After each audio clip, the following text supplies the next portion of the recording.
여당 내 연금개혁 중재안이었던 보험료율 13%, 소득대체율 44% 방안을 전격 수용한 더불어민주당은 21대 국회에서 주요 수치, 즉 모수개혁을 마무리하자며 공세를 이어갔습니다.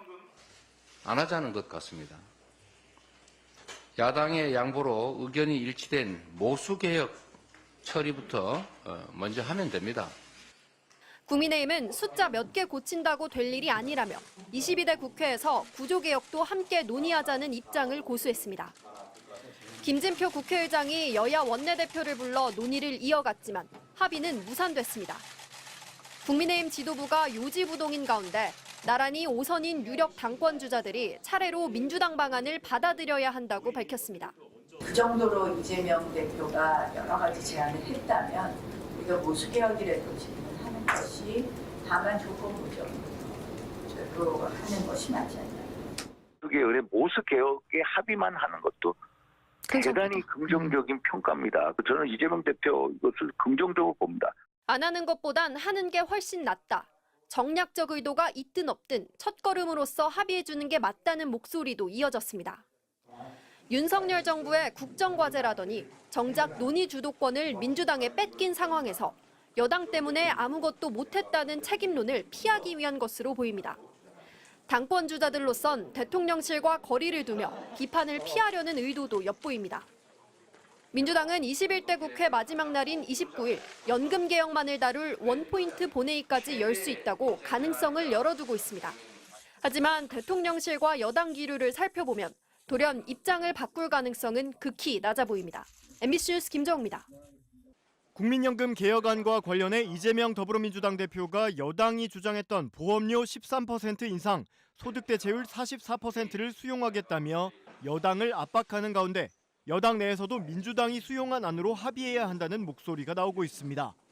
여당의 유력 당권 주자인 나경원 당선인은 아쉬운 점은 있지만 이제는 첫 단추를 끼워야 한다며 일단 소득대체율이라도 합의해야 한다는 입장을 공개적으로 밝혔습니다. 저는 처음에는 굉장히 부정적이었는데 지금 첫 단추라도 좀 꿰어야 되는 것 아닌가.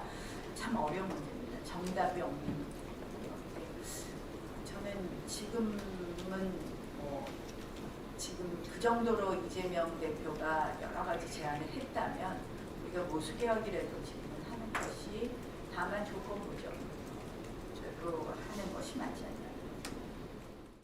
앞서 윤희숙 전 의원도 SNS를 통해 청금과 같은 기회가 왔을 때 처리하는 게 미래 세대 부담을 줄이는 길이라며 지금보다 조금이라도 나은 거라면 우선 나아가자고 민주당 안 수용을 촉구했습니다. 연금 보험료를 인상하는 것 자체만으로도 일단 의미가 있다는 겁니다. 같은 당 윤상현 의원도 YTN 라디오 인터뷰에서 이재명 대표의 제안을 긍정적으로 본다며 모수개혁 합의만으로도 큰 진전이라고 평가했습니다. 답을 해야 되는데 저는요. 예. 타이밍이 안 좋다는 겁니다. 28일 날. 네. 그래서 이렇게 예를 들어서 이것을 모수개혁의 합의만 하는 것도 대단히 긍정적인 평가입니다. 긍정적으로 저는 이재명 대표 이것을 긍정적으로 봅니다.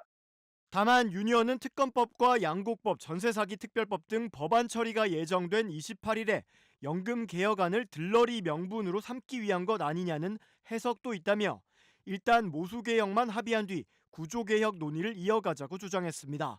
국민의힘 지도부는 소득대체율 44%라는 숫자 하나 합의한다고 될 일이 아니라며 더 복잡한 구조개혁도 함께해야 한다며 21대 국회에서는 연금개혁 논의를 더 이상 진행할 수 없다고 일축했습니다. 대통령실 역시 민주당이 진심이라면 22대 첫 정기국회부터 같이 논의하자며 21대 국회에서의 합의에 대해선 부정적 반응을 보였습니다. 이에 대해 이재명 대표는 오늘 이번에 미루면 위원회 구성 등으로 1년이 지나가고 곧 지방선거와 대선이 이어질 텐데 연금 개혁을 할 수 있겠냐며 무작정 다음 국회에서 논의하자는 건 연금 개혁을 하지 말자는 소리라고 거듭 처리를 촉구했습니다. 이런 가운데 여당 일각은 물론 일부 보수 언론에서도 합의가 무산될 경우 정부 여당 책임론이 불거질 수 있다. 뒷감당할 수 있겠냐는 지적이 나오고 있어 막판 절충이 이뤄질 수 있을지 주목됩니다. 연금개혁 공론화에 참여한 500인 시민 대표단은 지난달 더 내고 더 받는 방안을 택했습니다.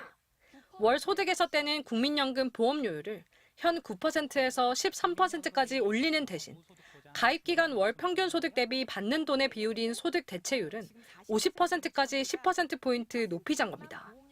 여야는 보험료율 13% 외에 소득 대체율에선 간극을 좁히지 못하다 결국 44%에서 접점이 마련됐습니다. 이마저도 연금 고갈의 예상 시기를 2064년으로 10년 정도 늦출 뿐이란 한계가 분명합니다. 미래 세대한테 지금보다는 연금으로 인한 빚을 좀 적게 해주거나 없애주겠다는 취지에서 출발하지 않았겠습니까? 이건 개혁이 아닌 계약이라고.